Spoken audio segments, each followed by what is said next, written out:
Olá você, ligado aqui no nosso Aqui Pode, seja bem-vindo ao nosso canal. Você já sabe, né? Temos sempre uma boa história para te contar aqui no nosso canal a cada semana, nos recortes. Muito obrigado por você que já nos segue. Eu até reforço, não é só seguir, tem que compartilhar e também acionar o teu sino para quando nós estivermos com um episódio novo ou algum recorte, você vai ser notificado e tenha certeza, o assunto será muito relevante e de interesse a cada um de vocês. Esse é o Aqui Pode, cheio de histórias, que começa agora.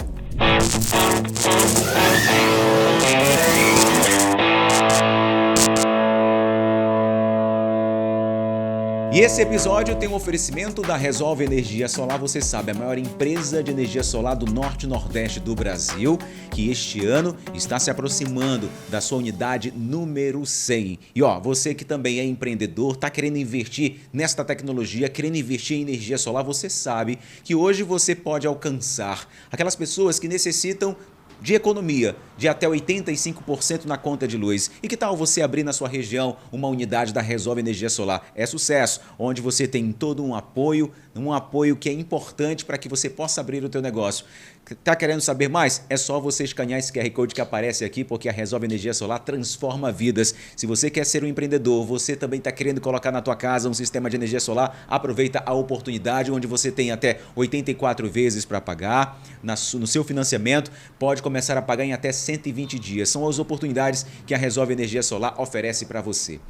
Bem, meus amigos, é o seguinte, hoje no nosso podcast, ele também, assim como os outros episódios, é mais um episódio especial. Até porque aqui nós vamos falar de esperança, vamos falar de Jesus, vamos falar de Cristo, falar de coisa importante. Até porque será que nós vivemos nos últimos momentos? De fato, como diz Apocalipse, o que é o Apocalipse? É o que a gente vai te contar, mas não sou eu, porque eu estou aqui também como um espectador de quem tem notoriedade para falar sobre este assunto. Eu estou até com a minha cola aqui, porque a minha cola ele tem uma grande experiência e é conhecido nacionalmente, não só aqui no Brasil, na verdade, na América do Sul também.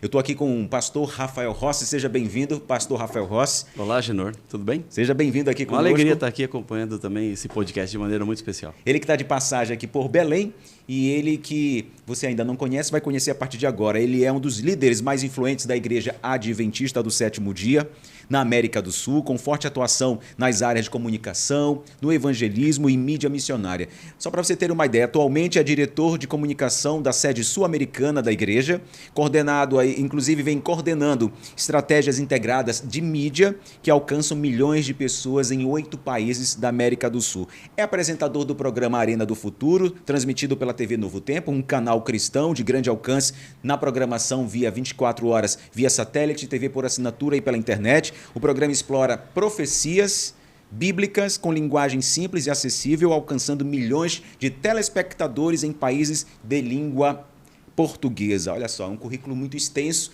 obviamente que tem uma missão muito grande pela frente, né, pastor? É uma grande responsabilidade que Deus colocou nas minhas mãos e a Igreja Adventista também.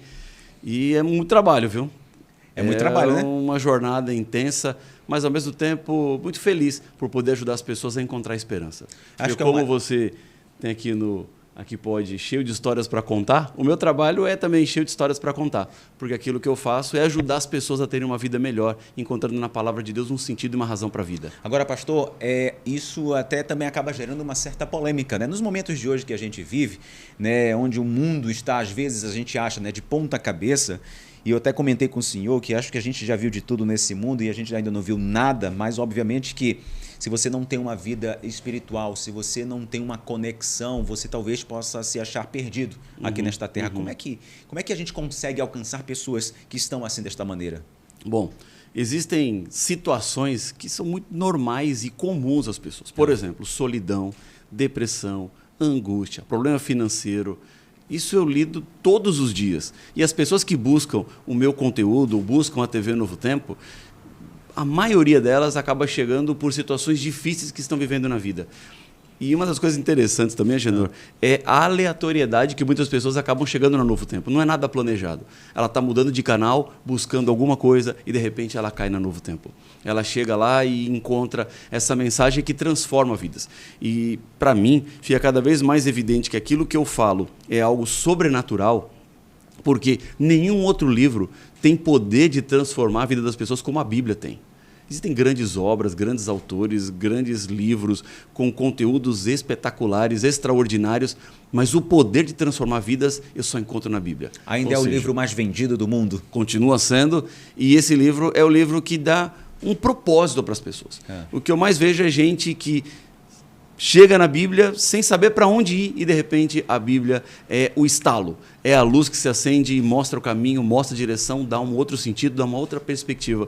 E isso acaba me motivando a continuar ensinando a Bíblia, porque eu sei que aquilo que eu falo pode ajudar as pessoas a encontrarem a verdadeira felicidade e a paz no coração. Ainda que o mundo ao redor esteja desabando, é possível ter paz. Agora, pastor, você é um comunicador ou um pregador que se adaptou à TV? Bom, eu comecei como pregador. E na minha jornada como pregador, em algum momento a igreja me pediu que fosse para o meio de comunicação, para a televisão, para o rádio, para a internet. Então eu sou um pregador que uso o rádio, a TV e a internet para propagar as boas novas do Evangelho. Agora, como é que começou tudo isso? Começou na infância, junto com a família? Quais foram os primeiros passos aí na fé também? Bom, eu tive uma influência da minha família para a fé, mas eu nunca pensei em ser pastor. Na minha adolescência, no comecinho da minha juventude, o que me encantava era o mundo do direito. Eu pensava em ser advogado, eu tinha um amigo assim muito próximo da minha família, que ele era promotor público, e eu me encantava com o mundo da promotoria. Ele trabalhava na promotoria do consumidor, eu fui trabalhar com ele algumas vezes, e aquilo ali me encantava, era aquilo que eu queria para a minha vida. Mas um dia um amigo decidiu que ia fazer teologia e preparar-se para ser pastor. E eu perguntei para ele, por que você vai fazer teologia? O que aconteceu? E nessa conversa, ele olhou para mim e falou assim, você também deveria fazer teologia e ser pastor. Para mim seria mais uma conversa na vida, mas aquilo que ele me falou ficou martelando na minha cabeça. E no final daquela conversa aleatória, eu decidi mudar o rumo da minha vida e eu não fui estudar direito e eu fui fazer teologia. E no final, esse meu amigo que tinha decidido fazer teologia para ser pastor e que me convidou, não foi. Eu fui sozinho. E como é que o senhor percebeu que seria um pastor? Bom, eu sempre admirei o trabalho dos pastores, mas eu nunca tinha me visto como um pastor. Mas aquela conversa me fez começar a repensar e eu entendi que Deus estava me mostrando um outro caminho para a minha vida e eu sou muito feliz. Eu um dia talvez faça direito, mas depois de aposentado como pastor, porque agora eu vou seguir minha jornada, minha vocação como pastor. Mas em algum momento aí da vida, um dia, pensou em desistir? Olha, nós temos uns momentos de altos e baixos, né? Como todo mundo tem. Às vezes as pessoas olham para quem é pastor, está na televisão, no terno, com a gravata, com a Bíblia, acho que a gente não tem problemas. Eu às vezes brinco, Agenor, que tem momentos que eu acho que eu sou a encarnação dos problemas, porque todo mundo tem problemas, todo mundo tem dificuldades, e eu aprendi a viver com esperança apesar dos problemas, apesar das dificuldades. Então, pensar em desistir? Já, claro, pensar em seguir um outro caminho, uma outra coisa, mas passa. Os momentos de desânimo passam porque Deus vai dando sustentação, vai mostrando uma outra forma de enxergar e ver os problemas, e aí eu acabo desistindo da ideia de desistir. Eu acho que todo mundo tem suas tempestades, todo mundo né? tem. Todo mundo tem os seus desertos diariamente. Os altos e baixos. Seus altos e baixos. Todo mundo tem. E como é que... Isso é até bom falar, Gino, porque tem gente que às vezes está na parte baixa, acha que o outro não tem. Sim. E às vezes idealiza a pessoa, estou vendo o fulano lá na televisão, esse não tem os problemas que eu tenho, não passa pelas lutas que eu passo. Não, todos nós passamos. É o que a rede social hoje demonstra para a maioria das pessoas. Porque é um recorte, né? É um recorte, um momento feliz em família ou sozinho, e que às vezes aquela pessoa que está sem esperança, sem caminho, talvez passando por muitas dificuldades, consegue e começa a querer se comparar e começa a perguntar, por que eu não sou assim? Por que todo mundo é assim e eu não? Porque eu mostro na rede social aquilo que eu quero que as pessoas vejam. É a foto, é o momento. Mas nem sempre a foto e o momento é reflexo da realidade. As pessoas podem postar uma foto sorrindo e depois que postou a foto está chorando.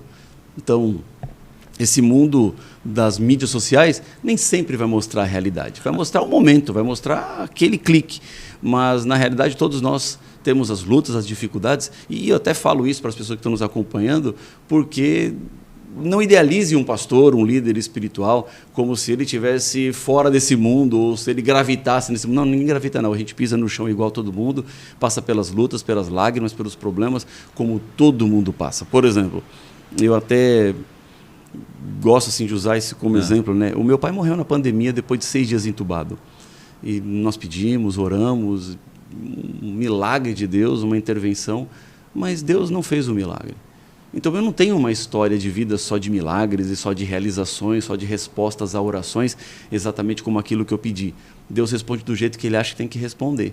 E eu me submeto à vontade dele, entendendo que ele sempre faz o melhor, ainda que o melhor seja diferente daquilo que eu queria. Isso a gente pode levar como um propósito quando a gente vê que aquela oração, aquele pedido, aquele clamor, talvez não tenha sido ouvido naquele momento como um milagre, mas será que é pelo propósito que talvez Deus tinha para o seu pai ou para qualquer outra pessoa que possa ter passado pelo mesmo problema? É exatamente assim que eu enxergo.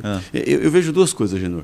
A Bíblia me mostra que Deus tem a sua vontade e Deus tem a manifestação do seu poder. A vontade de Deus é mais importante que o poder de Deus. Deixa eu explicar isso. A Bíblia diz que a vontade de Deus é salvar o ser humano. O que ele mais quer é que o ser humano o encontre e tenha sentido na vida. É o plano da salvação. Exatamente. A execução desse plano da salvação que é me levar para viver eternamente ao lado dele. Só que esta salvação na Bíblia, ela está condicionada à decisão do ser humano. Deus quer salvar todo mundo, mas nem todo mundo vai se salvar, porque a salvação não depende apenas da decisão de Deus. A salvação também depende da escolha do ser humano. Então eu posso dizer que a salvação na Bíblia, ela acontece quando a vontade de Deus em me salvar se encontra com a minha decisão em ser salvo. Então Deus, ele opera a salvação em mim quando existe esse encontro de vontades. Esse é o plano de Deus. Mas muitas pessoas acreditam que o mais importante é a manifestação do poder de Deus. Mas eu estou dizendo o contrário, que o poder de Deus, ele serve à vontade de Deus. Então a vontade de Deus é me salvar. E se Deus precisar exercer o poder dele para me salvar, ele vai exercer. Mas se Deus tiver que ficar em silêncio para me salvar, ele vai ficar em silêncio. Agora, pastor, Quando a gente fala no poder da salvação e fala na salvação, quando nós estamos no ventre da nossa mãe, então Deus já sabe quem nós seremos, quais os caminhos nós estaremos percorrendo, para que a gente possa enxergar, aprender e saber o que está dentro da palavra para que nós possamos nos salvar. Como é que é esse entendimento? O Salmo 139 diz que Deus já nos conhecia desde o ventre da mãe. Para pensar um pouco, você que está nos acompanhando, a probabilidade de nós nascermos, ela é muito pequena. Vamos pensar em termos científicos. Se você começa a olhar para trás da sua genealogia, vai chegar no momento que são 1000 pessoas para trás de você. Porque você tem 2 pais, pai e mãe, tem 4 avós, você tem 8 bisavós, tem 16 tataravós, tem 32 tataravós e vai somando, e lá atrás são 1000 pessoas para chegar em você. Ora, imagina, para você ter nascido, tudo tem que ter acontecido de uma maneira assim tão cadencial para chegar em você. Porque se o seu pai e a sua mãe não tivessem se encontrado naquele dia, naquela hora, não seria você, seria outra pessoa. Então, para mim, eu não consigo pensar que tudo isso é aleatório. Eu não consigo pensar que eu surgi por surgir, porque espontaneamente eu apareci. Exatamente. Eu entendo que eu tenho uma origem, eu saí das mãos de Deus e Deus me planejou. Deus me fez. Não foi assim esse acaso do encontro do passado histórico que chegou em mim, mas há um plano e Deus me colocou nesse mundo porque Ele tem um propósito, porque Ele tem um objetivo. Eu confesso a você, Genor, e a quem está nos acompanhando aqui, que eu não consigo ser ateu. Eu não consigo. É algo assim que seria lutar contra mim mesmo. É algo que extrapola as minhas forças. Eu já li tudo que você imaginar sobre livro de ciência, de ateísmo, de posições, filosofia, mas eu não consigo. Eu preciso acreditar que existe uma força maior. Eu preciso acreditar que eu não estou aqui por acaso. Mas se eu estou aqui é porque existe sim uma inteligência superior, que a gente chama de Deus, que controla e comanda todas as coisas e me colocou aqui nesse mundo. E porque Ele me colocou aqui nesse mundo, Ele vai cuidar de mim. Eu não estou abandonado, eu não estou sozinho. Eu não estou aqui aleatoriamente nesse mundo, mas há uma razão pela qual eu estou aqui. E eu tenho experiências pessoais de vida onde eu sinto a presença desse Deus, controlando, guiando, conduzindo e interferindo na minha vida em momentos específicos ou em situações das quais às vezes eu não sabia qual seria a saída ou a solução, mas a mão de Deus aparece lá. E essa história, essa experiência é o que muitas vezes as palavras não conseguem explicar. Vale como, o testemunho? Exatamente. É como, por exemplo, eu explicar para alguém qual é o gosto do suco de taperebá. Eu posso dizer, é cítrico, é doce, a pessoa vai ouvir a minha explicação, mas ela jamais vai saber que gosto tem o suco de taperebá. Se ela não experimentar. Se ela não experimentar.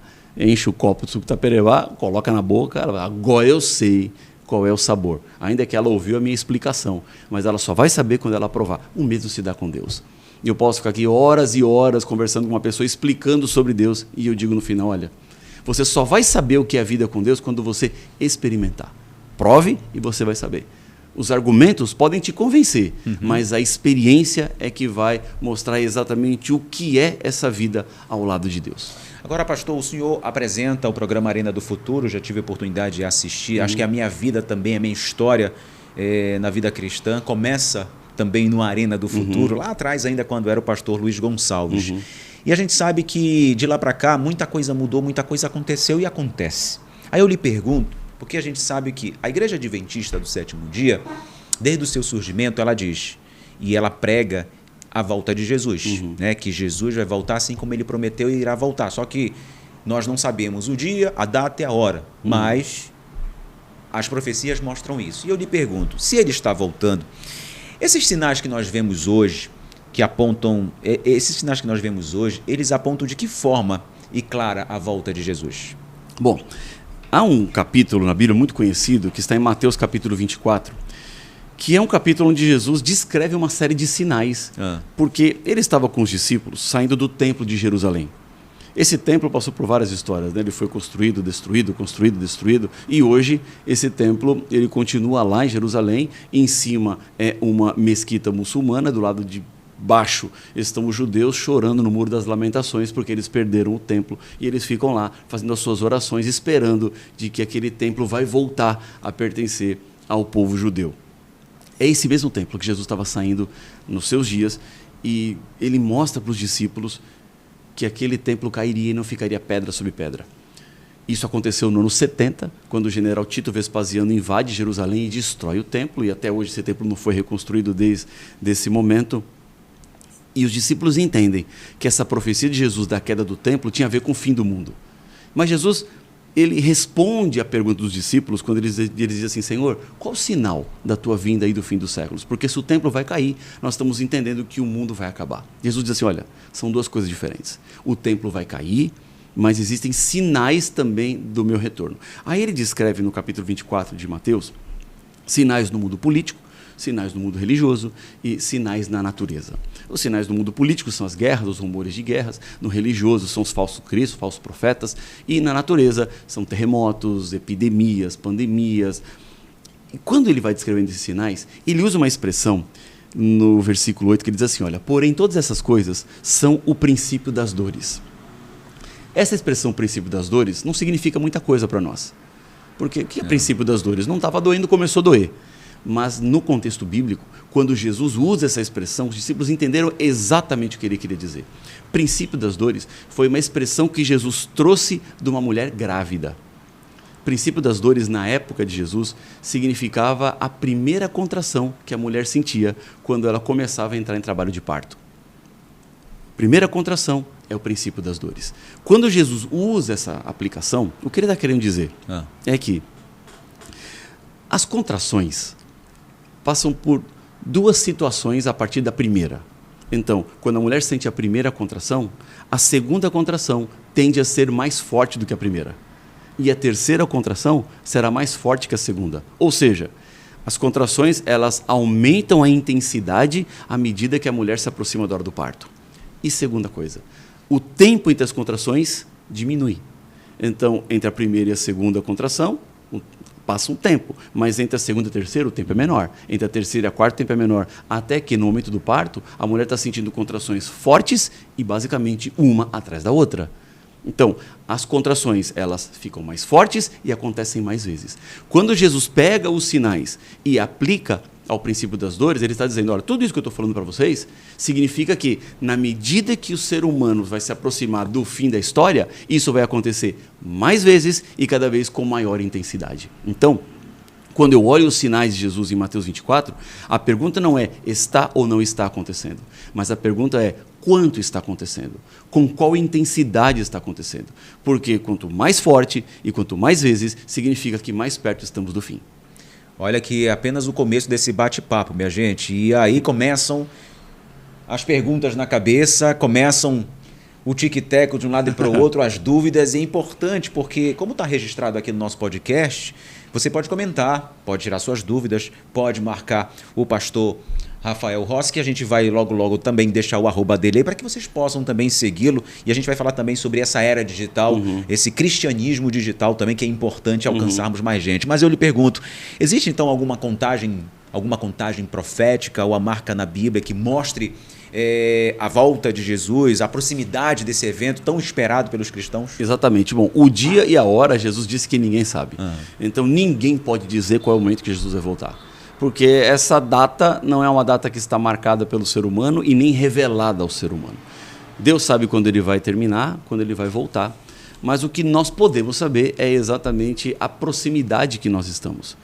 Quanto falta para a gente chegar. É mais ou menos quando você pega o GPS e vai para um lugar que você nunca foi. E o GPS ele vai dando para você as indicativas. Você entrou na avenida, você vai andar nessa avenida 800 metros e vai virar à esquerda. Depois você entra nessa outra rua, vai andar 500 metros e vira à direita. Então, cada uma das etapas que você vai vencendo, você sabe que está mais perto de chegar no seu destino. Então, pastor, o que aconteceu em 1844? O que aconteceu? Visto que, a partir desse momento, surge a Igreja Adventista, mas o que aconteceu para que muita gente achasse que naquele dia, naquele ano, daquela época seria a volta de Jesus? Muito bem. Algumas pessoas dizem, Agenor, que a Igreja Adventista marcou data para a volta de Jesus. A Igreja Adventista nunca marcou data para a volta de Jesus. Porque a Igreja Adventista ela surge em 1863. Ela é herdeira de um movimento que marcou data, que é o movimento liderado por Guilherme Miller, um pregador batista que estudou as profecias de Daniel e Apocalipse, especialmente Daniel 8,14, que fala sobre a purificação do santuário depois de 2.300 tardes e manhãs, e ele chegou à conclusão que o santuário que seria purificado era a terra, e ele entende qual é o final dessa profecia. O anjo Gabriel vem em Daniel capítulo 9 e diz que essa profecia começaria a ser contada com um decreto para a reconstrução ou a restauração de Jerusalém, que acontece no ano 453 a.C., com um decreto feito por Artaxerxes. Isso está no livro de Esdras. Ou seja, tudo está explicado biblicamente pela história. Essa profecia duraria 2.300 anos, porque tarde de manhã significa dia, e no contexto profético há uma redução do tempo, há uma redução dos elementos. Então, tudo que está na profecia é diminuído, nós temos que expandir. Por exemplo, um animal representa um reino, um dia representa um ano, uma mulher representa um povo, tudo está diminuído na profecia. Então você tem que expandir para entender o que exatamente a profecia está querendo dizer. E eu lhe pergunto, pastor, então quais são os sinais escatológicos que já se cumpriram ou que ainda estão por se cumprir? Bom, nós temos vários sinais que a natureza vai nos mostrando, né? A própria pandemia é uma das evidências, é um dos sinais. Não é o sinal que determina o fim, Sim. Porque há um sinal determinante do fim do mundo, e a gente já pode até falar sobre esse sinal. Mas esses sinais todos que Jesus falou sobre o princípio das dores, eles são indicativos, mas eles não são determinantes para o fim do mundo. Porque ele diz qual é o determinante. É o versículo 14, que ele diz assim, olha, e o evangelho do reino será pregado a todo mundo para testemunho a todas as nações, então virá o fim. Então o que Jesus está dizendo é que todos esses sinais políticos, religiosos, natureza, guerra, rumor de guerra, instabilidade, climático, isso não é o fim. O fim vai se dar com a pregação do evangelho. Então, quando o evangelho foi pregado ao mundo todo, ele disse, virá o fim. Então, o que determina o fim do mundo não são os sinais que indicam, é a pregação do evangelho que finaliza, que termina. Então, é nessa perspectiva. Então, lá atrás, quando a Igreja Adventista tem o seu começo, o seu primórdio dessa busca da volta de Jesus, eles queriam encontrar uma explicação para os problemas que estavam acontecendo no mundo, uma saída, e eles acabaram interpretando a profecia de maneira equivocada. Agora, pastor, ouve-se muito falar em arrebatamento, né? Pré ou pós-tribulação. Aí eu lhe pergunto uma coisa. Qual é a visão, então, da Igreja Adventista sobre o arrebatamento? Bom, nós somos pós-tribulacionistas. Certo. Qual é a ideia do pré-tribulacionista? A ideia do pré-tribulacionista é que Jesus vai voltar, vai tirar a sua igreja, aqui vai arrebatar a sua igreja para o céu, e vai ficar na terra aqueles que não foram salvos, e eles passarão pela tribulação. Nós entendemos que quando Jesus voltar, ele então vai levar os salvos para o céu. Isso são dois grupos? Basicamente quatro. Quatro grupos, né? Seria os salvos vivos, salvos mortos. Os perdidos vivos e os perdidos mortos. na compreensão de Tessalonicenses, Timóteo, Apocalipse, nas próprias descrições que Jesus faz da sua volta, na Bíblia nós entendemos que Jesus volta, os salvos vivos são arrebatados para o céu, os salvos mortos ressuscitam para o encontro com o Senhor nos ares, como está em Tessalonicenses, os ímpios mortos continuam mortos e os ímpios vivos morrerão pelo esplendor da vinda, como diz Timóteo capítulo 2, versículo 8. Agora, pastor, uma vez eu ouvi, e o senhor me disse se isso é verdade, só para que a gente possa entender, que era o seguinte, que Satanás esteve vagando pela terra uma vez. Essa uma vez seria no dilúvio? E a outra vez seria quando, de fato, Jesus voltasse, ele ficaria também preso aqui na terra? Como é? Me explicar essa ideia que eu ouvi, mas de uma maneira mais... A Bíblia diz que o diabo ele ficará numa prisão circunstancial. Mas ele esteve já na terra nesse período. Eu sei que ele desce como um anjo mau. Ele e seus anjos, seus demônios, né, que hoje viram demônios. Mas ele esteve de fato vagando na época do dilúvio na terra sozinho, preso? Ele teve. Ele ficou... Eu até entendo que para o diabo foi algo assim limitador, né? Porque ele só tinha uma família dentro da Arca de Noé, porque o trabalho dele aqui é matar, roubar, destruir, enganar, mas ele tinha uma família dentro da arca que havia decidido obedecer à vontade do Senhor e ele não tinha ninguém para tentar, ele não tinha ninguém para roubar, nem matar, nem destruir, que é o que vai voltar a repetir-se depois que Jesus voltar. A história se repete, pastor? A história se repete. Ela se repete? De fato, como a gente faz momentos cíclicos, né? Momentos cíclicos. A história se repete novamente. Repete. Será que nós vivemos, e eu vejo muita gente falando sobre isso, vivemos na época da arca também hoje? Na época de Noé? Porque quando a gente vai aqui em Mateus capítulo 24, estou até com aberto aqui, ó, versículo 37, Jesus diz assim, olha, pois assim como foi nos dias de Noé, assim será também a vinda do Filho do Homem. Quando Jesus está respondendo aos discípulos sinais que antecederiam a sua volta. Ele diz assim, vocês querem entender o que vai acontecer no futuro? Olha para trás. É como um retrovisor.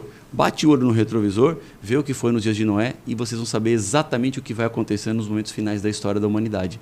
Como o dilúvio veio e interferiu na história, Jesus vai voltar e vai interferir uma outra vez na história. Então, há essa conexão entre o passado e o futuro, aquilo que foi e aquilo que vai acontecer outra vez. Agora, pastor, eu coloquei umas perguntas aqui que é importante porque vai vindo outras também na cabeça, mas é a seguinte, como é que você enxerga as diferenças entre a visão pré-tribulacionista e pós-tribulacionista? Ou seja, o que o livro de Apocalipse realmente fala sobre esse momento? Bom, o livro do Apocalipse, para mim, claramente ele mostra a ideia de uma tribulação que os salvos vão passar, especificamente os 144 mil, são aqueles que viverão os momentos finais da história. Existe esse número de fato, existe, 144 mil? Existe esse número. Só que nós temos que entender esse número também, porque há pessoas que acreditam que são 144 mil pessoas literais. Certo. Mas não dá para ser literal por várias razões. Primeira razão, se eu assumo que o número 144 mil é um número literal, eu tenho que assumir que eles são das 12 tribos de Israel, porque é assim que a Bíblia descreve. São pessoas das 12 tribos. Hoje nós não temos mais as 12 tribos. As 12 tribos se perderam no tempo. Nós temos a tribo de Judá, dos judeus, mas as outras tribos se perderam, já não existem mais. Então, seria impossível você limitar o número de salvos para as 12 tribos de Israel. Essas 12 tribos seriam 12 povos? Seriam os filhos de Israel. Aqueles que foram designados e que Deus apontou. Exatamente. Mas eles se perderam no caminho. Tribos, né? As 12 tribos. As 12 mas tribos. aí eles se perderam no caminho. Que era o povo de Israel. Em um determinado momento, 2 tribos passaram para o Jordão, que era a tribo de Judá e de Benjamim, que são aqueles que compõem o povo judeu, e as outras 10 tribos não passaram e elas acabaram se juntando com os outros povos, acabaram virando os samaritanos, que a Bíblia até conta, né? Eles tinham até uma rixa entre judeus e samaritanos, porque eles eram das tribos que não passaram além do Jordão e que se juntaram com outros povos. Agora, pastor, por que aquela região, então, onde estariam as 12 tribos no passado e hoje apenas alguns remanescentes, digamos assim, aquela região ainda vive em conflito até hoje? Aquilo ali é uma situação complexa, extremamente complexa, porque o palco da história bíblica aconteceu lá. Se você parar para pensar lá onde está o templo em Jerusalém, não se tem assim uma confirmação, mas muitos acreditam que o lugar onde está o Santíssimo do templo, que hoje está nas mãos dos muçulmanos, foi naquele lugar que Abraão levou o seu filho Isaque para ser sacrificado. E que Deus pediu que ele não fizesse. Quando Davi constrói o templo, Deus manda naquele mesmo lugar colocar o lugar santíssimo do santuário, que era o lugar mais importante. E aquilo acaba se transformando no palco, porque para os judeus aquilo tem uma ampla significação por todo esse contexto histórico. Por outro lado, os muçulmanos acreditam que foi de lá que o profeta Muhammad foi arrebatado ao céu. Então aquilo lá para eles se transformou numa área sagrada. Para os católicos aquilo também é importante porque tem a ver com o palco onde Jesus morreu. Então é uma zona de interesses de vários povos que não conseguem se acertar de quem vai ficar com o quê lá. E isso acaba sendo uma região de um eterno conflito. De um eterno conflito étnico, de um conflito religioso, de um conflito espiritual. E que nunca houve entendimento. Não. Nunca houve entendimento, uma separação, Não. E as guerras por lá continuam até hoje, né? E você tem vários entendimentos. Por exemplo, você tem um grupo de judeus que acreditam que o Messias vai vir e com a força do Messias eles vão retomar o templo. Isso até hoje. Até hoje. Então, esses acreditam que o Messias vem e eles retomam o templo. E existe um outro grupo de judeus que são aqueles que acreditam que eles têm que tomar o templo de volta e quando eles tomarem o templo de volta, o Messias vai vir. Então, essa expectativa da vida do Messias envolve o templo. Ou o Messias vem para recuperar, ou eu preciso recuperar para que o Messias venha. Veja, então, nessa compreensão, você acaba tendo um palco de conflito. Um palco de guerras, né? O que nós vemos hoje, esses conflitos no Oriente Médio, eles são derivações de um conflito que é antes militar, ele é um conflito religioso. E pastor, a gente sabe que existem os sinais no céu, os sinais na terra. Então, como interpretar, por exemplo, os desastres naturais, guerras, pandemias, dentro da perspectiva apocalíptica? Bom, isso tudo aí vai se somando a esse quadro final de um mundo que vai se deteriorando e é um mundo que foi tomado pelo pecado. A Bíblia diz que quando Deus criou esse mundo, era um mundo perfeito. Saiu das mãos do Criador sem nenhuma mancha. Mas, infelizmente, o pecado entrou e hoje tudo isso que nós temos de tragédias, tristezas, dores, são evidências desse pecado que entrou porque o ser humano escolheu o Mas pecado. esses eventos são juízos divinos ou consequências naturais ou de ambos? Bom, eu posso dizer que há momentos que são maneiras de Deus intervir e direcionar o curso da história. E posso também dizer que são consequências naturais de um mundo que está afetado pelo pecado. Então, seria dos dois. Mas não é o juízo final de Deus, porque o juízo final de Deus virá quando Cristo voltar. Então, ele vai conduzindo, ele vai guiando a história e pouco a pouco Deus vai se evidenciando. Quando a gente olha para Daniel, no capítulo 12, e não que eu seja uma pessoa pessimista, mas Daniel 12 diz que nos momentos finais da história virá um tempo de angústia do qual nunca houve.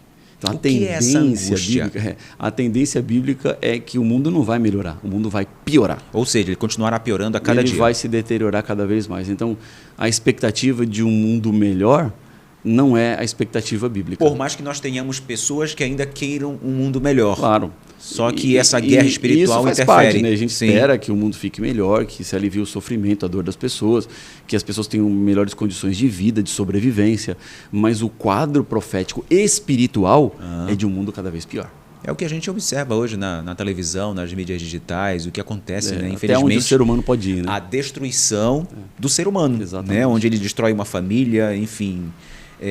Onde se mata por nada, né? Se mata por um tênis, se mata por uma caneta, se mata por um relógio. Isso é verdade. A vida humana acaba até não tendo pior, muito valor, porque né?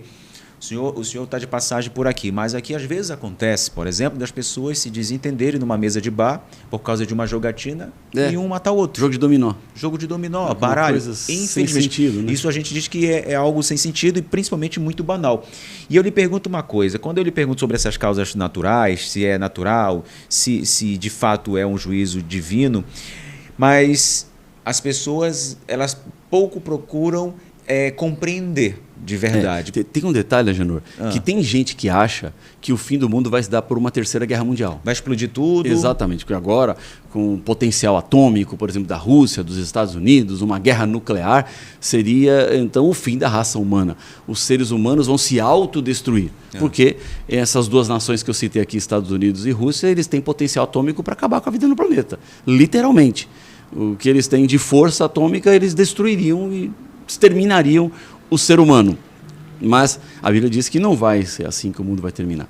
Esse terceiro momento, essa terceira guerra mundial, não é algo que está predito na Bíblia. Mas alguém pode dizer, mas tem uma tal de guerra do Armagedon que a Bíblia fala, que vai acontecer, que é a batalha final, está lá em Apocalipse capítulo 16. Sim, a Bíblia fala de um Armagedon, fala de uma guerra final, mas essa guerra do Armagedon não tem nada a ver com guerra militar, não tem nada a ver com bala, bomba, tiro, tem a ver com uma guerra espiritual. E por trás dessa guerra espiritual, o conflito envolve adoração. Quem você adora? Esse é o ponto. E quando a gente fala quem você adora, aí vem uma pergunta que todo mundo gosta de saber e tentar interpretar. O que realmente então representa a marca da besta? Ela é literal ou ela é simbólica? Bom, essa marca da besta... Já que você falou em adoração. Exatamente. Tem a ver com tudo de religião, de fé, de decisão, de adoração, porque essa marca da besta vai aparecer lá em Apocalipse capítulo 13, quando aparecem duas bestas. Besta significa um poder. É um símbolo, então. É um símbolo de poder. Então, besta significa um poder. São duas bestas, uma que vem do mar e outra que vem da terra. Essa besta que vem do mar, ela representa um poder religioso. Essa besta que vem da terra representa um poder político. Então, é a junção de um poder político com um poder religioso. É isso que vai acontecer no final dos tempos, que a Bíblia está dizendo, que essa separação que existe hoje entre igreja e Estado é uma separação que não vai mais existir. Vai ter essa junção, ou seja, leis religiosas passarão a regimentar as leis do Estado. Esse momento já aconteceu? Ainda não. Como predito no Apocalipse, não. Isso vai prefigurar um momento final da história, porque vai intensificar uma perseguição a um grupo que não vai se submeter a essa junção igreja e Estado. Está próximo de acontecer? Eu creio que sim. Eu creio que sim. O cenário vai sendo montado. A profecia bíblica, ela não erra, não. O senhor que é um grande estudioso, o senhor que obviamente deve estar por dentro de tudo que acontece no Brasil e no mundo, o senhor começa a ter essa visão? Eu começo a ver um cenário que vai se montando. As peças vão se encaixando. E eu vejo como a profecia bíblica, ela vai, de maneira bem clara, acertando os detalhes. Então a gente já vive no momento de um sistema que prepara as pessoas para aceitar a marca da besta? Eu entendo que sim. Eu entendo sim. O cenário, como eu disse, ele vai sendo construído peça a peça. Certo. É um quebra-cabeças que vai sendo montado. E a gente já consegue ver a imagem. Eu, às vezes, gosto de montar quebra-cabeça. Né? Você pega lá a imagem de um cachorro, a imagem de uma paisagem, e, às vezes, você vai colocando as peças, chega uma hora que você já consegue identificar o rostinho do cachorro, o focinho, a orelha, porque vai dando a composição da imagem. E é exatamente isso que eu vou vendo no cenário. Como a profecia bíblica diz, esse momento que se intensificará uma perseguição, que se formará um poder que vai trazer às pessoas uma marca, ou seja, uma obrigatoriedade de adoração. Essa marca, quando a gente fala, pastor, é importante até a gente poder esclarecer. A gente já ouviu muitos vídeos pelas mídias digitais, pelo YouTube, mas essa marca, ela representa alguma marcação na pele, na testa? Que é chip, ou é simbólico. Já foi também? No passado, né? Código de barras. E a gente fala, não, esse código de barras é a marca da besta lá do Apocalipse. Agora é um QR Code, né? Agora o QR Code, não sei o quê, é o celular, não sei o que lá. Não, essa marca da besta tem a ver com decisão de adoração. Certo. É adoração. Essa adoração para os adventistas, essa adoração, ela é única e diretamente com relação ao guardado sábado, ao sábado que é guardado? Não tem a ver com isso? Isso tem a ver com esse dia específico? A verdade bíblica, com abraçar o Senhor como Criador, abraçar o Senhor como nosso Redentor e Salvador. Tem a ver com o abraço da verdade, de viver ao lado do Senhor. Então, não é especificamente só. É você estar dentro de um sistema de obediência a Deus. Ou seja, esse sistema poderá corromper muita gente. Com certeza. Porque, imagina, você vai precisar ter muita fé para se manter fiel. Porque nem sempre é fácil ser fiel. Nem sempre é fácil viver os princípios. E o que eu mais vejo, Agenor, infelizmente, muitos jovens que ainda estão no começo da vida e estão amadurecendo e às vezes vão para as universidades por aí, acabam deixando de lado a fé, abandonando Deus, negando a existência de Deus, porque eles não tiveram sustentação ou raízes para se manterem firmes. Eles acabaram se diluindo por causa do comportamento dos outros ou para não serem o diferentão, né? Então eles acabam seguindo o que a maioria pensa. E isso vai acontecer nos momentos finais. Você precisa ter coragem para assumir a sua fé, coragem para viver de fato como Deus espera, ainda que você seja perseguido, ainda que isso custe a você. Por quê? O Apocalipse diz que quem não tem essa marca da besta não vai poder comprar e vender. Ou seja, nós estamos dizendo de limitações para a existência dessa pessoa. Porque imagina você não poder comprar e vender. Como é que você vive se você não pode comprar? Isso será uma perseguição também, pastor? É uma perseguição. É uma perseguição? Uma perseguição. A esse povo que não é do sistema, mas que demonstra a sua fé. É o povo que decidiu ser fiel a Deus. É o povo que decidiu andar com Deus. É o povo que decidiu não deixar a ordem natural das coisas e quem deixar de seguir a Cristo, quem deixar de seguir a Deus, vai seguir o quê? Uma besta. Então essa besta seria... Vai seguir um sistema religioso que não tem nada a ver com a verdade. Que não é a verdade. Exatamente. Não é alguém. É um sistema religioso. É um sistema. Não dá para personificar numa pessoa. É um sistema religioso que vai levar as pessoas a não mais adorarem a Deus. E então, aquelas pessoas que talvez... A luta é quem você adora. E aquelas pessoas que talvez sejam perseguidas podem ir para o lado do sistema, como podem continuar mantendo a sua fé. Depende de cada um. Depende da decisão de cada um. É difícil, né, pastor? É o quadro que o Apocalipse nos apresenta, né? É um momento difícil, é um momento árduo, é um momento complexo, mas é um momento também que Deus vai cuidar do seu povo. Por exemplo, a Bíblia diz que nos momentos finais da história sobrevirão sobre o mundo pragas. A água vai se transformar em sangue, sangue de morto. O que aconteceu no Egito? Exatamente. Muito parecido. No Egito foram 10 e no Apocalipse falam de 7 pragas. E essas pragas elas têm muitas correlações entre elas. Da forma como Deus agiu no Egito para libertar o seu povo, Deus agirá mais uma vez com as pragas no final para também libertar o seu povo. Como o povo de Israel foi protegido das pragas, o povo de Deus será protegido das pragas também.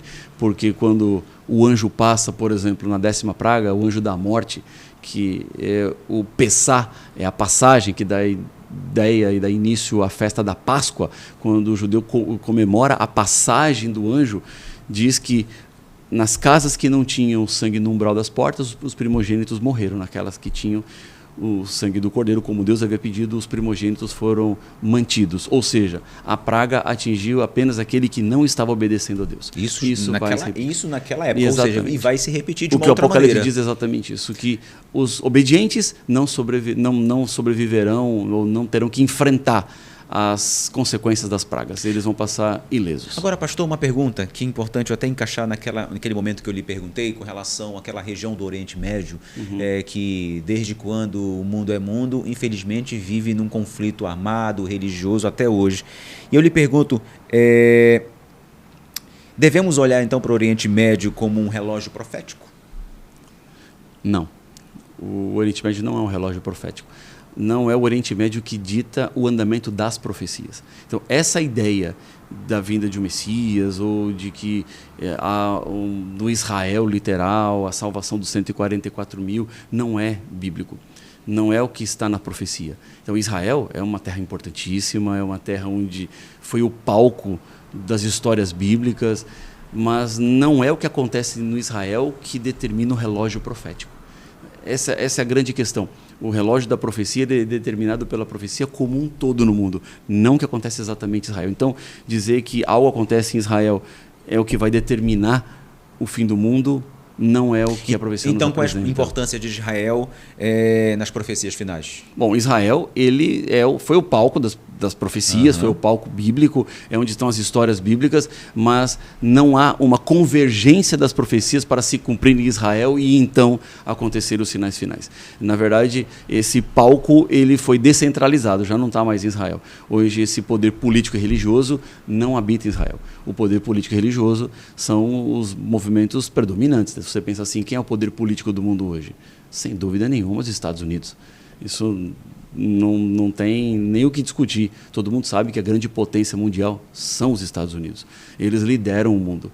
Está sobre as mãos deles as maiores e mais importantes decisões, as guerras do mundo todo passam pelos Estados Unidos, envolve o presidente dos Estados Unidos, então não é mais Israel. Eu vi alguma Tem coisa a ver com os Estados Unidos. Eu vi até essa semana uma coisa exatamente referente a isso, com relação à potência que é os Estados Unidos, à frente hoje Donald Trump, e que poderia já haver possibilidade, é o que a gente lê, não sei se é verdade, a gente está falando de profecia, que dependentemente do que possa acontecer com o atual Papa, obviamente que um novo Papa surgirá, haveria a possibilidade do próprio Estados Unidos interferir numa escolha para poder ter um alinhamento? Aí as profecias podem caminhar dessa forma, podem caminhar de uma outra forma, mas que haverá uma junção política religiosa, haverá. E hoje, quando você olha o poder político, hoje em dia, é os Estados Unidos. E o poder religioso, obviamente, tem a ver com esse sistema que envolve a Igreja Romana, que é uma igreja que está aí por milênios na frente da religião.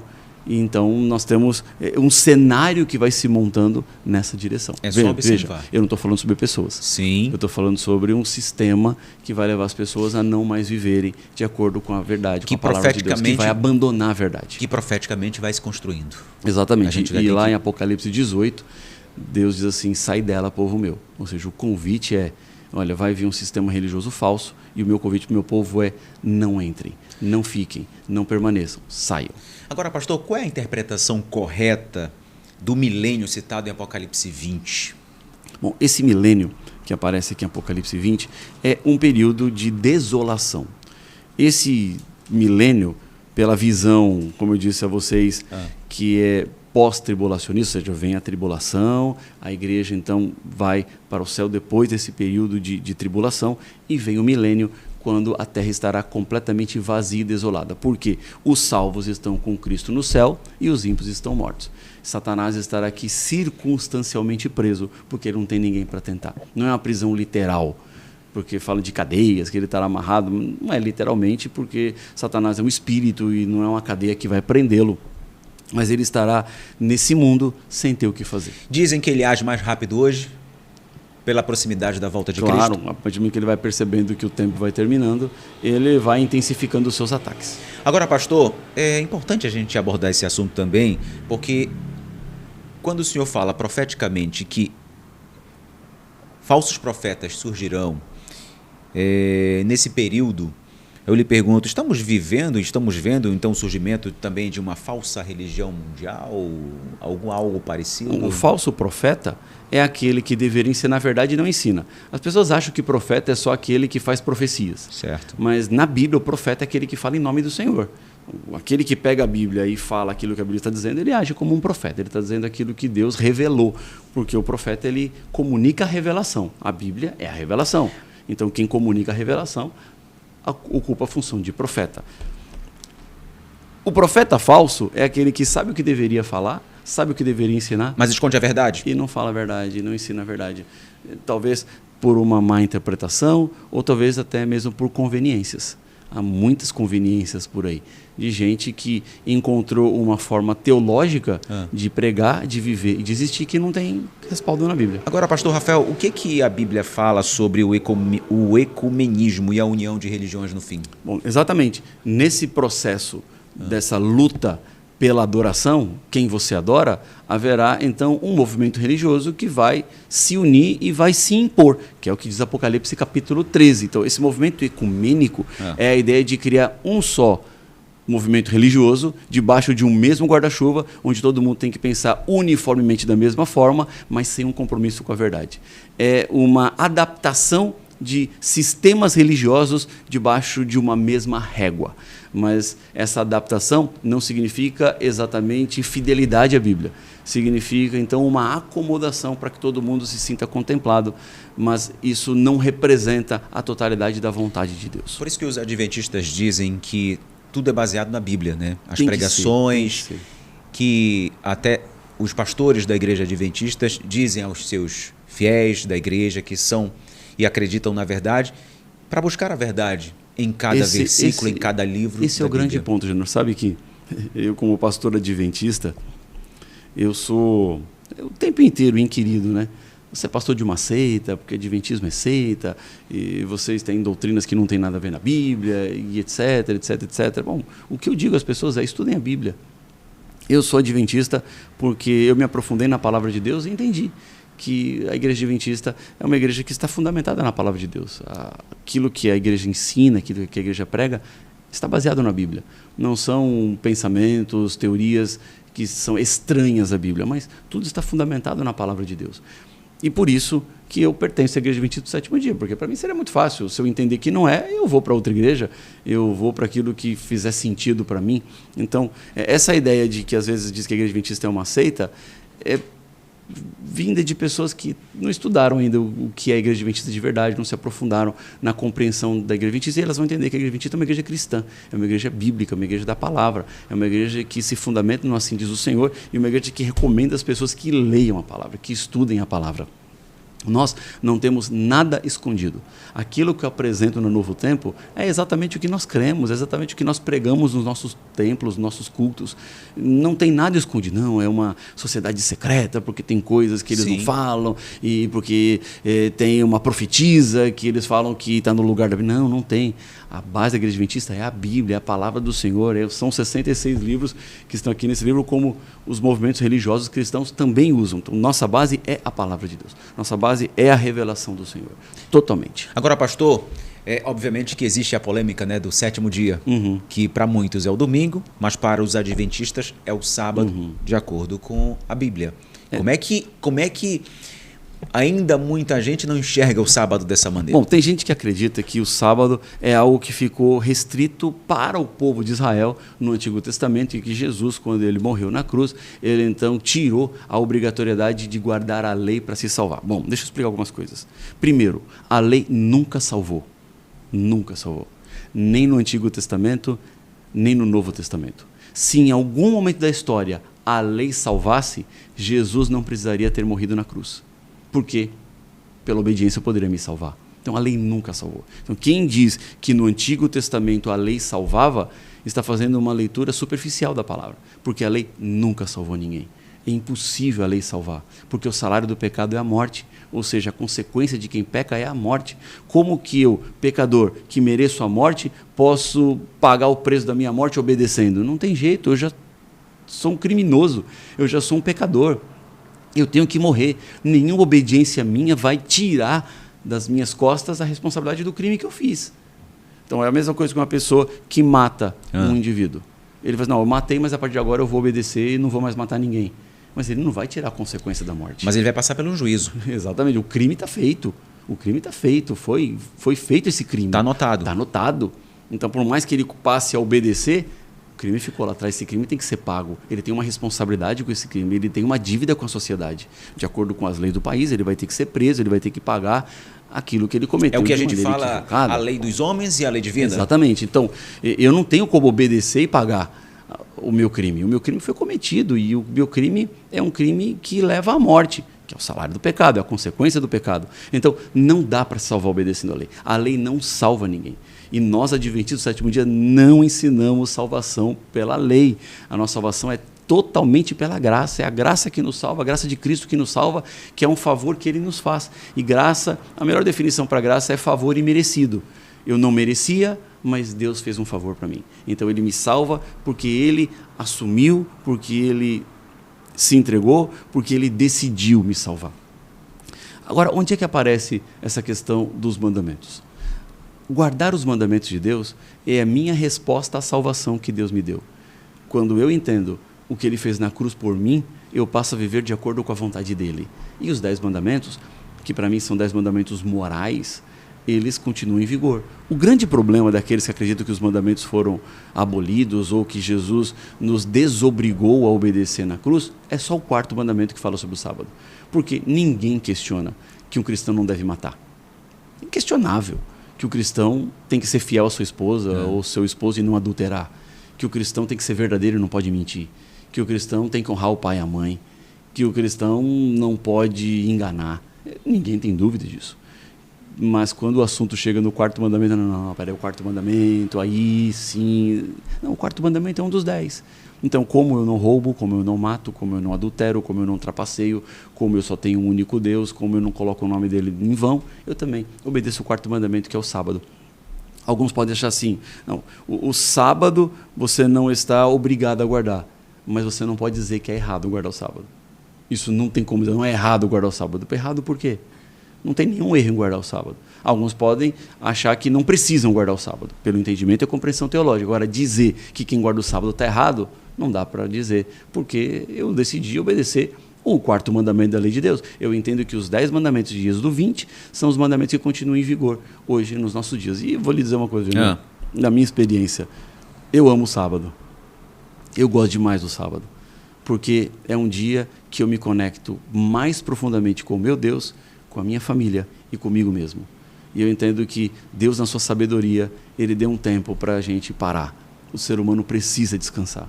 O ser humano que se nega o descanso ou que se nega o Shabat, está perdendo uma das grandes bênçãos que Deus nos dá. Um dia a sós com o Criador. Isso é o que não tem preço. É algo que, para mim, serve como um reabastecimento de energia para enfrentar a vida. Porque quem quer fazer por muito tempo tem que parar por um tempo. E o sábado me diz exatamente isso. Você quer fazer, Rafael? Quero. Então para por um tempo. Fica comigo por um tempo. Se conecta comigo. Então, nessa fonte com Deus, eu tenho energias para continuar seguindo a minha vida e tendo forças para enfrentar o mundo que está à minha volta, para que eu tenha base espiritual, porque os embates são muitos, as lutas são intensas em todos os lados, e se eu não tenho essa conexão com o meu Criador, eu me desconecto dele e eu passo a viver de acordo com os meus impulsos, meus desejos e as minhas paixões, e não de acordo com aquilo que Deus quer e espera para a minha vida. Ah, pastor, é muito forte, viu? Muito forte. Um entendimento que, obviamente, a gente precisaria de 3, 4, 5 horas, vários outros episódios para a gente tratar. E essa minha conexão com o sábado, ela vai por toda a Bíblia. Ela vai do Gênesis ao Apocalipse. Eu entendo que o sábado é algo especial. E aqueles que provam do sábado entendem exatamente o que eu quero dizer. Isso eu sei, tenho a certeza. Disso eu sei perfeitamente. Eu teria que um dia testemunhar aqui também sobre o meu sábado. Mas, pastor, a gente sabe que o senhor hoje, como apresentador do programa Arena do Futuro, tanto na televisão, mas também ele é replicado na rádio. Posso fazer um merchan já aqui? Já vamos falar sobre isso, já. Fica tranquilo. A gente fala exatamente sobre tecnologia, redes sociais, celular, e a gente sabe que hoje o evangelismo está presente em tudo quanto é lugar. E eu lhe pergunto, qual é o desafio, então, de comunicar a fé em tempos de redes sociais? Como prender, então, a atenção, principalmente desses jovens que talvez não querem essa conexão com o Jesus? Bom, o Arena do Futuro é um programa de 30 minutos. Certo. E a gente está num tempo que hoje tudo é muito rápido. Eu até acho muito pouco, mas eu acho que é estratégico, né? 30 minutos. Exatamente. E a gente está num tempo hoje que tudo é muito rápido. As pessoas não têm paciência, não têm mais condições de ficar vendo coisa muito tempo, muito 15 longa. segundos, 30 rápido, segundos. Tem que chamar a atenção de maneira muito rápida. Então hoje a gente prega o evangelho com pílulas, com cápsulas pequenas, e nós temos que nos adaptar a esse tempo. Os recortes. Para falar, exatamente, é o recorte. Nós temos que falar ao tempo que a gente vive.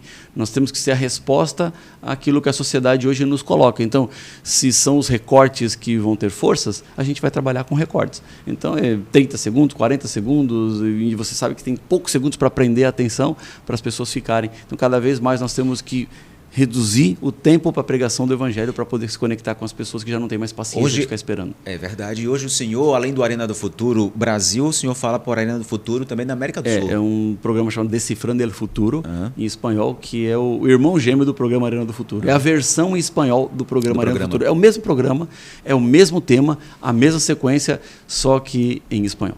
Agora, pastor, existe também um outro programa, a série Fora de Série. Como surgiu e qual o impacto entre os adolescentes? Porque a gente sabe que a urgência de falar de valores sem parecer careta. Como é que a gente faz isso? Bom, Fora de Série foi a primeira série que nós lançamos num canal do YouTube chamado Feliz 7 Play. Esse Feliz 7 Play nasceu no ano de 2017. Nós colocamos esse canal no ar no dia 7/7 de 2017. E hoje é um canal que ultrapassou 1 milhão de inscritos. Então, começou assim de maneira despretensiosa, onde nós queríamos comunicar especialmente com o público adolescente. E a ideia foi preparar séries para falar com esse público. E a Fora de Série foi a primeira dessas séries. E nós entendemos, quando nós lançamos essa série, de que havia uma forma, havia um nicho onde nós poderíamos nos comunicar com o público que a gente não conseguia falar. Porque tudo aquilo que a gente planejava e produzia de material, lá na sede da Igreja para a América do Sul, nós falávamos ou para crianças ou para adultos. E ficava esse vácuo no meio do jovem e pior ainda o adolescente. Era mais difícil o adolescente. Quando nós soltamos o Fora de Série, que é uma série que trata de dilemas e temas dos adolescentes, temas adolescentes mesmo. E aí esse público veio com a gente e mostrou que nós tínhamos nas mãos uma pepita de ouro, ou seja, investir em dramaturgia para pregar o evangelho. E não foi só Fora de Série, mas foram também vários filmes que nós fizemos. Eu tive a alegria de participar como produção executiva de um filme chamado Resgate, um outro filme chamado Libertos, Renascidos. Esses todos os filmes que eu estou falando estão disponíveis lá no canal do Feliz 7 Play.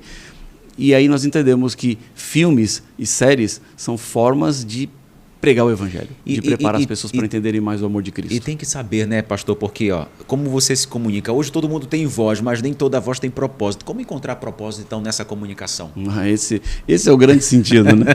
Eu diria que é a pergunta de $1 milhão, né? Quando você, de fato, encontra na comunicação uma forma de chegar às pessoas. Porque a comunicação ela acontece efetivamente quando o outro me entende, mas quando o outro para me ouvir. Sim. Porque se eu estou falando e ninguém está me ouvindo, a comunicação ela não está chegando em lugar nenhum. Eu preciso entender o que eu preciso falar, que som eu preciso emitir para captar a atenção daquele que vai me ouvir. E quando entrou o Feliz 7 Play em 2017, então agora em julho, para eu não errar a conta aqui, vai fazer 8 anos, né? As minhas filhas, elas eram exatamente adolescentes, né? Uma agora tem 20 anos, a outra tem 17, vai fazer 18. Então, você vê, elas eram adolescentes, né? 12, 13 anos, 10 anos. Era exatamente elas que eu queria alcançar. Era exatamente esse público que eu queria falar. Como é que eu posso trazer as minhas filhas para um canal cristão onde elas vão se entreter? Porque eu percebia que muitas séries apareciam para elas, alcançando elas, mas não com um conteúdo bíblico, com algo que impactasse a espiritualidade. E eu entendo que esses veículos de comunicação que nós temos nas mãos, essas ferramentas que temos nas mãos, elas podem ser potencializadas para pregar o evangelho. Quando nós temos, por exemplo, materiais e produtos, isso potencializa em muito a pregação do evangelho. Eu participei de uma reunião semana passada, vou dar um spoiler aqui. Sim. Tem um time de futebol que é lá da Angola. E esse time de futebol foi comprado por um empresário adventista e colocou que esse time não jogaria no dia de sábado. E esse time ganhou a divisão agora do futebol, não jogando no dia de sábado, porque eles decidiram ser fiéis ao guarda do sábado, aquilo que está na Bíblia.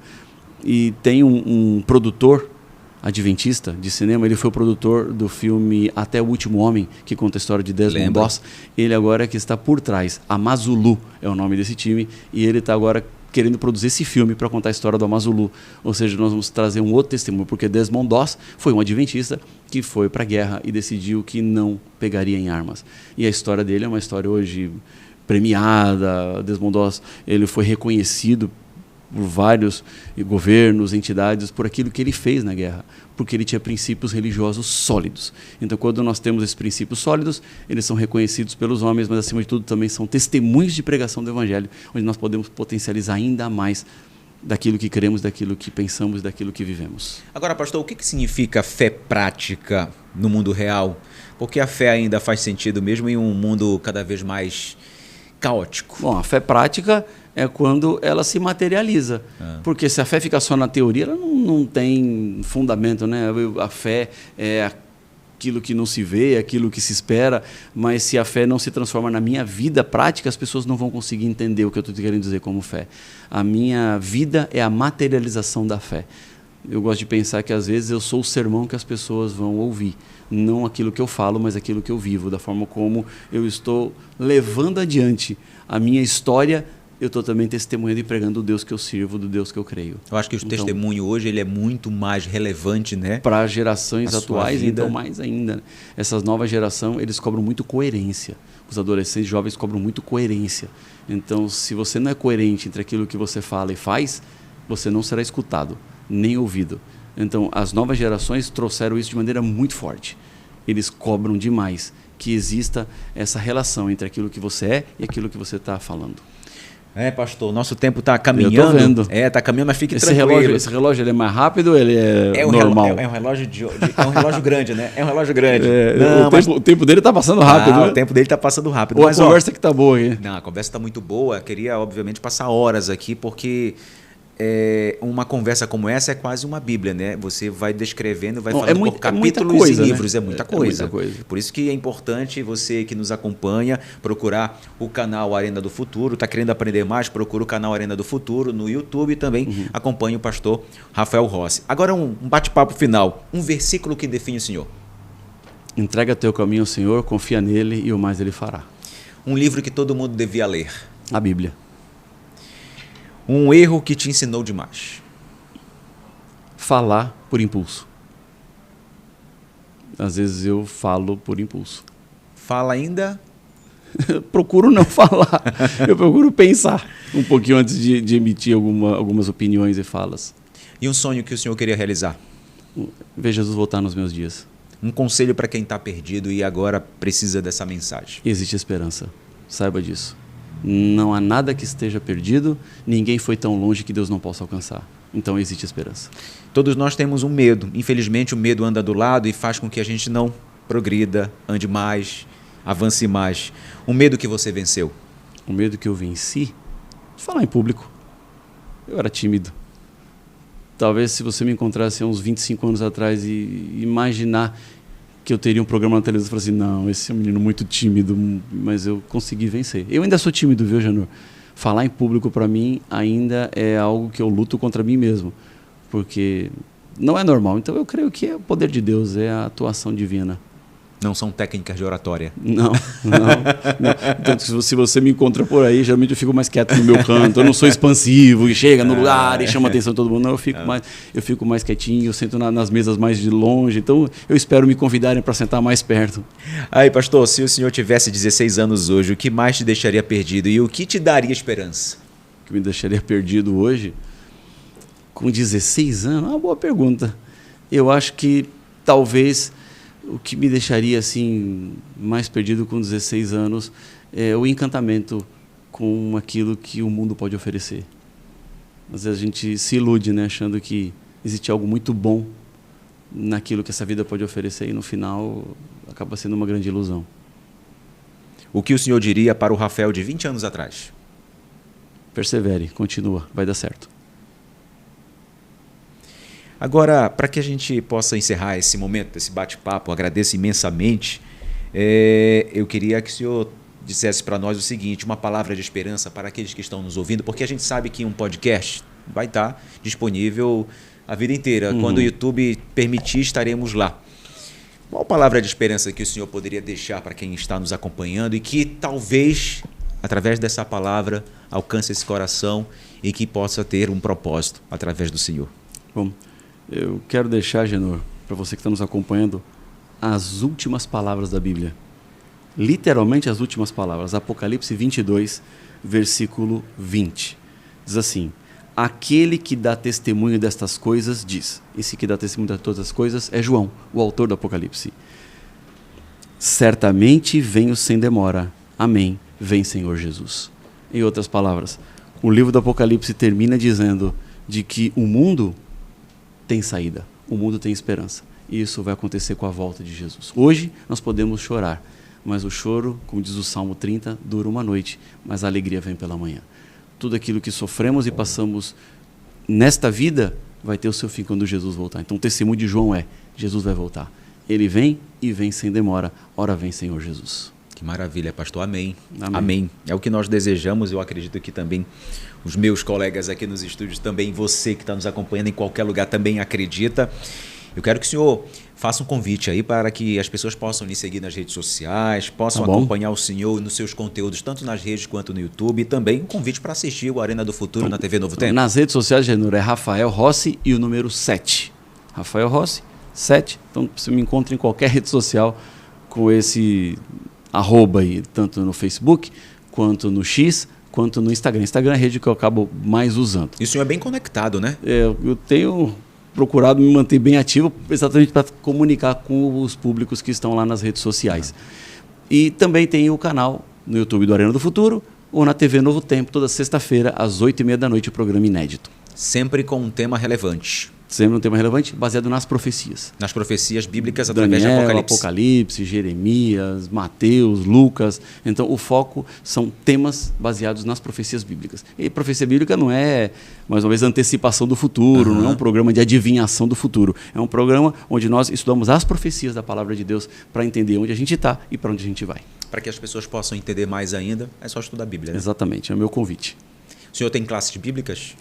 Olha, eu tenho procurado ter alguns movimentos assim, onde eu dou estudos bíblicos às pessoas, mas ultimamente está meio difícil pelos meus horários, pelas viagens. Só as classes online? As classes online, sim, lá na Novo Tempo, sim. Então, eu tenho procurado usar as redes sociais para disseminar esse conteúdo bíblico de esperança daquilo que Deus tem falado no meu coração. Olha, me passaram aqui toda a contextualização do pastor Rafael Rossi, um dos líderes da igreja influente, da igreja adventista, da Igreja Adventista do Sétimo Dia, na América do Sul, uma forte atuação nas áreas de comunicação, vocês viram, ele é um comunicador nato. Quero mais uma vez, Rafael, mais uma vez, pastor, lhe agradecer Alegria. pela passagem aqui por Belém e aproveitar, sentar aqui conosco para bater esse papo, como eu falo mais uma vez. Vai ficar registrado e quando as pessoas se sentirem... E é uma alegria te conhecer também, né, Genor? Também. Porque eu só te Feliz. conheci de rede social, eu sigo a Genor na rede social, acompanho o conteúdo dele. Ele vê as minhas mazelas por Não, lá. eu falo que eu acompanho o Belém pelo Agenor. Pelo Agenor, eu né? sei o que está acontecendo por aqui, naquilo que você posta, naquilo que você O senhor faz, mora no em São trabalho Paulo que hoje, você né? faz. Eu moro em Brasília. Brasília hoje. Moro em Brasília e o programa é gravado em Jacareí, no interior de São Paulo. O senhor grava quantas vezes por semana? Eu vou, Por não, mês? eu vou 5 vezes no ano para gravar. 5 vezes. E aí grava já a já série, gravo porque é uma série, né? Exatamente, eu gravo uma série. série. Inclusive vou agora, já daqui 2 semanas, gravar. Então, estou sempre indo lá gravando, gravo um pacote. Como eu gravo português e espanhol, então eu tenho que dar conta dos 2 idiomas lá, das 2 gravações. Então, é a rotina. Eu vou lá, gravo, eu vou no domingo e volto na sexta-feira. Passo semana lá gravando. Pastor Rafael Rossi, muito obrigado mais uma vez por estar conosco aqui. Para mim é uma honra, é um prazer. Tenho certeza que muita gente que está nos acompanhando gostou bastante. Se você gostou, comente, vai lá. É importante compartilhar essa mensagem. Você que vai lá no nosso Instagram, o @aquipodp, onde lá nós vamos recortar esse bate-papo e você tenho certeza que vai compartilhar para que mais pessoas possam ser alcançadas. Muito obrigado mais uma vez. Esse foi o nosso Aqui Pode, em mais um episódio no oferecimento da Resolve Energia Solar. Você já sabe, a maior empresa de energia solar do Norte e Nordeste do Brasil, onde você tem sempre uma perto de você. Está querendo economizar de verdade até 85% na tua conta de luz? Aproveita a oportunidade. Está querendo financiar e lá você consegue financiar em até 84 vezes.